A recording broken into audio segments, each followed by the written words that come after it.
Welcome to this mini masterclass explainer. Today we're going to completely demystify tarot. If you've ever felt intimidated by a deck of cards, maybe worried that you need to memorize some giant dusty rulebook, or just felt totally disconnected from the meanings you read online, well, you are exactly in the right place. We're moving away from rigid rules today. Instead, we're shifting our focus toward personal reflection, inner guidance, and psychology.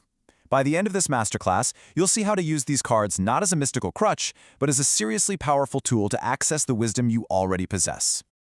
Okay, let's dive right into this. There's a beautiful concept that frames this entire practice, and it goes like this. Your intuition is the compass, and the cards are the map. Together, they guide you home. Think about it. A map can show you the terrain. It can point out all the possible paths and pitfalls, right? But without a compass to tell you which direction you're actually facing, that map isn't going to be much help. The cards are really just printed paper with archetypal imagery. It's your inner voice, your compass, that actually gives them direction and relevance to your unique life. So here is our roadmap for today's explainer. First, the foundations of tarot intuition. Second, logical versus intuitive minds. Third, tuning into your intuition. Fourth, avoiding those common beginner mistakes. And finally, putting it all into practice. Let's kick things off with Section 1, Foundations of Tarot Intuition. To actually use this tool effectively, we've got to build a solid, grounded foundation. This specific approach to energy and intuition is so great because it breaks down these concepts not as supernatural forces, but as completely natural human experiences. It focuses entirely on two core pillars, energy and intuition. So let's define exactly what those terms mean in this context. First up is energy. Now, in this framework, energy isn't something spooky or out of a sci-fi movie. It's simply the unseen force that flows through your thoughts, your emotions, and the real-life situations you're trying to analyze. You can think of it as the emotional weight or the current state of mind you're bringing to the table. When you shuffle a deck and ask a question, you're not casting a spell. You're simply focusing your subconscious thoughts. You're intentionally channeling your mental energy so it can speak through the symbolic imagery of the cards. Next, we have intuition. Think of this as your inner voice, that quiet knowing, or that unmistakable gut feeling that provides a sudden realization. It is literally your internal guidance system, and trusting it is completely natural. In fact, practicing this kind of reflection actively strengthens your connection to your deeper subconscious self. Intuition is really just your brain rapidly processing information and recognizing patterns way faster than your conscious mind can put into words. Moving right along to Section 2, logical versus intuitive minds. Now, what's really interesting about this is how our brains actually process a reading. Look at the logical mind. It analyzes, it seeks proof, it deals with hard facts, it's constantly worrying about the past or the future, and it always asks why. Now compare that to the intuitive mind. It simply feels. It knows without needing immediate proof. It deals with subjective, personal truth, it exists purely in the present moment, and it asks what if. You know, when we're stressed, we get totally stuck in that logical side, overanalyzing every little thing. Tarot is an invitation to step into the feeling brain. So, the absolutely crucial point here is that we are not abandoning logic, not at all.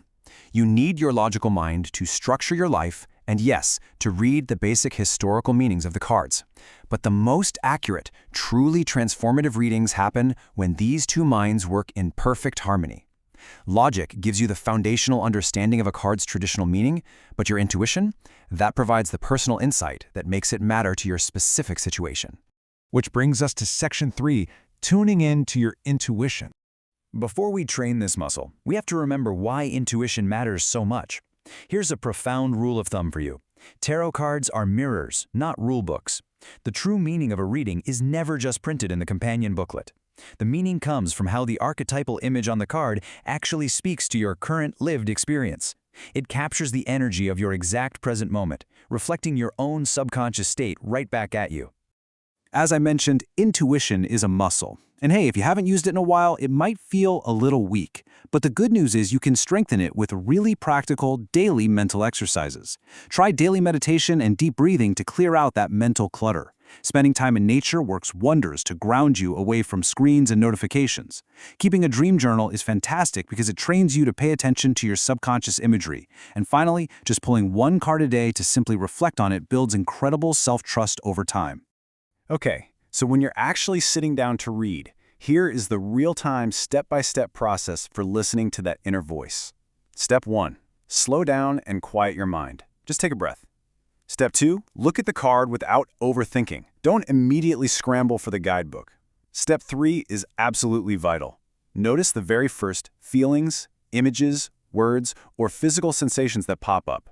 And step 4, write those impressions down immediately, right before your logical mind can jump in and try to edit or censor them.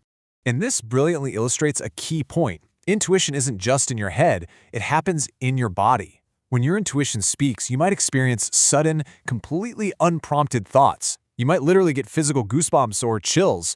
You might feel a distinct heavy gut feeling of yes or no right in your stomach. These are physiological signs that your body is physically reacting to a truth way before your logical, analytical brain has even had time to process the information. How cool is that? Let's look at Section 4, Avoiding Common Beginner Mistakes. Because let's be real, it is not always a perfectly smooth process when you're just starting out. Here are the classic beginner pitfalls. Relying exclusively on the guidebook. Overthinking every tiny brushstroke in the artwork. Ignoring those initial gut feelings. Doubting your own inner voice or, and this is a big one, forcing the meaning of a card to fit the outcome you desperately want. You know, like convincing yourself the Tower card just means your crush is definitely going to text you back. I want to assure you that over-relying on the book or forcing a meaning almost always stems from anxiety or a fear of getting it wrong. But remember, if the cards are a mirror, there is no wrong reflection. Trusting your first impression is the key to completely bypassing that fear. And finally, Section 5, putting it into practice. Let's ground all this theory into tangible reality. Imagine this scenario. You are super stressed about your job, and you pull a card. It's the Tower, a card that traditionally looks chaotic and destructive, usually representing sudden upheaval. Naturally, the logical mind panics. But your very first split-second feeling when you looked at that card was relief. If you just read the rule book, you'd think disaster was coming. But your intuition, that instant emotion of relief, is telling you that you actually want a major change, that this upheaval is exactly what you need to break out of your rut. That right there, that is intuition overriding fear. Or how about this? Here's another scenario. You ask a question about a personal relationship. You turn over a card, and your eye is instantly drawn not to the main character on the card, but to this tiny little bird flying in the background. Suddenly, you get goosebumps because it reminds you of a specific memory with that person. The guidebook is never going to tell you what that bird means to you.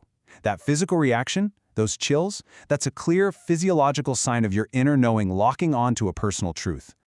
Let's move to a practical demo and see how this builds into a daily habit. If you have a deck nearby, try this simple exercise later today. Shuffle the cards while taking 3 deep breaths. Let your logical mind rest for a second. Pull just one single card. Look at it. What is the very first word that pops into your mind? Don't judge it, just notice it. Is it stuck? Is it joy? Write it down. Only then should you open the guidebook to read the traditional meaning.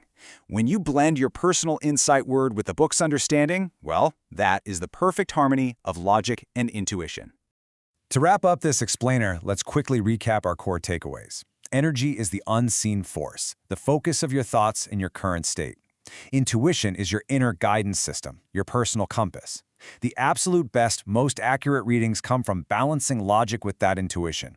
You've got to practice regularly to build self-trust because ultimately, the more you trust yourself, the more clearly those cards will speak to you. The wisdom isn't in the cardboard, it's already inside you.